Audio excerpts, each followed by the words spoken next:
میں ٹکوسلے مکوسلے نہیں دیا کرتا ہے.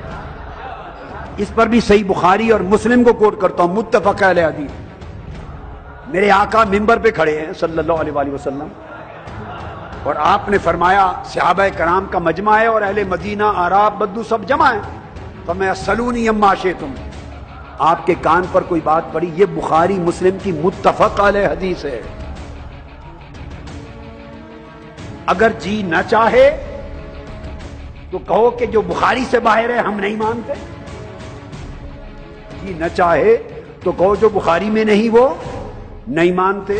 اب میرے پاس آئیے، اب جو بخاری مسلم دونوں میں ہے میں وہ دکھاتا ہوں، تم وہ بھی نہیں مانتے، تو آپ مانتے کس کو ہیں؟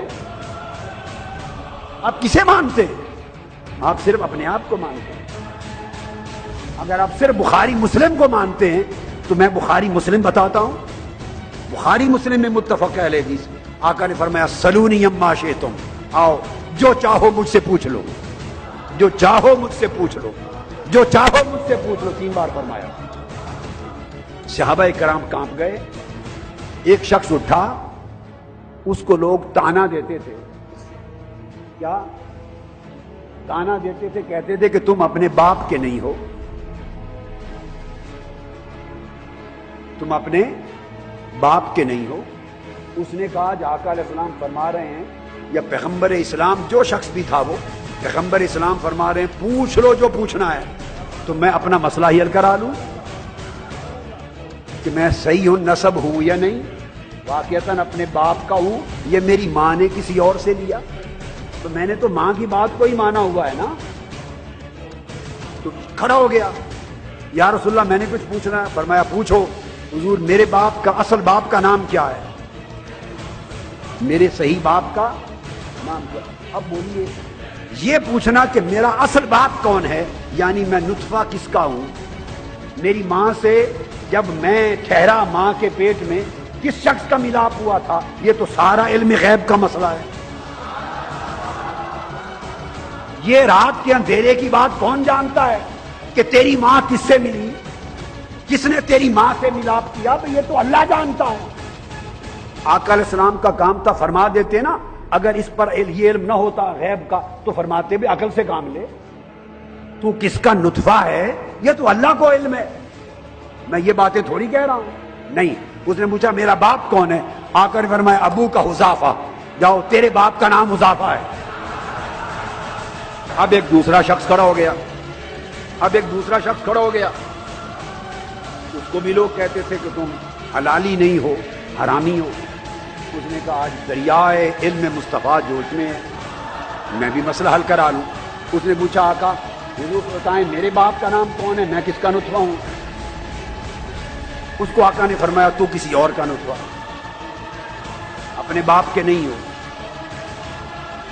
اور نام بتا دیا، ابو کا سالم مولا شیبہ، شیبہ کا آزاد کردہ غلام، اس کا نام سالم ہے، تیری ماں نے اس سے لیا تجھے.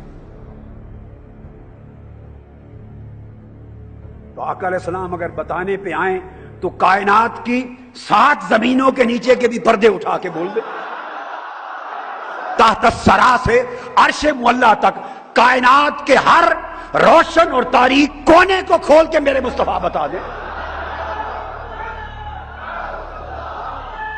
ایک اور شخص کھڑا ہو گیا حدیث پاک میں، یہ 2-3 احادیث ہیں، سب بخاری مسلم میں ہیں، سب متفق علیہ. ایک موقع ایک اور شخص کھڑا ہو گیا، آقا نے فرمایا، اس نے کہا میں اپنا مسئلہ حل کرا لوں. عرض کی یا رسول اللہ مرنے کے بعد میں کہاں جاؤں گا، دوزخ میں یا جنت میں؟ پہلے 2 نے پچھلی بات پوچھی، اس نے اگلی پوچھی. اس سے ایک بات طے ہو گئی، ایک بات طے ہوئی گی کہ اہل مدینہ میں صحابہ کرام تو صحابہ تھے، ارے عام شخص جو مجلس مصطفیٰ میں آتے اور چہرے مصطفیٰ تکتے تھے، سب کا اس عقیدہ پر اجماع تھا کہ مصطفیٰ سب کچھ جانتے ہیں.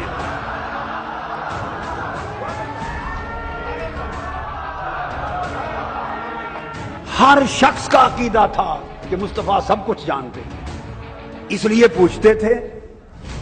پچھلی بات بھی پوچھی، اگلی بھی بات بھی پوچھی. اس نے پوچھا میرا ٹھکانہ، آقا نے فرمایا جا تیرا ٹھکانہ جہنم ہوگا، مدخل جہنم ہوگا۔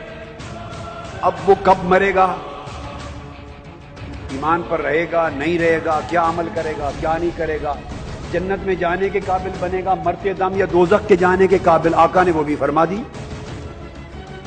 اب یہ حدیث میں نے آپ کو بتا دی، علم مصطفیٰ پر بخاری مسلم، اس کو مانتے ہیں؟ جب بخاری مسلم پہ آ گئے تو آپ اس کو بھی نہیں مانتے، آپ اس کو بھی نہیں مانتے، اور جب نہ ماننے پہ آئے تو کہتے ہیں کہ جو بخاری مسلم سے باہر ہے میں وہ نہیں مانتا، اور جو بخاری مسلم کے اندر ہے آپ وہ بھی نہیں مانتے۔ تو بنیادی بات کو سمجھیں، ایک قاعدہ جو بات بخاری اور مسلم یہ دو اماموں نے نہیں کہی، ہمیں کیا حق ہے کہ ہم ان کی طرف منسوب کریں؟ اس لیے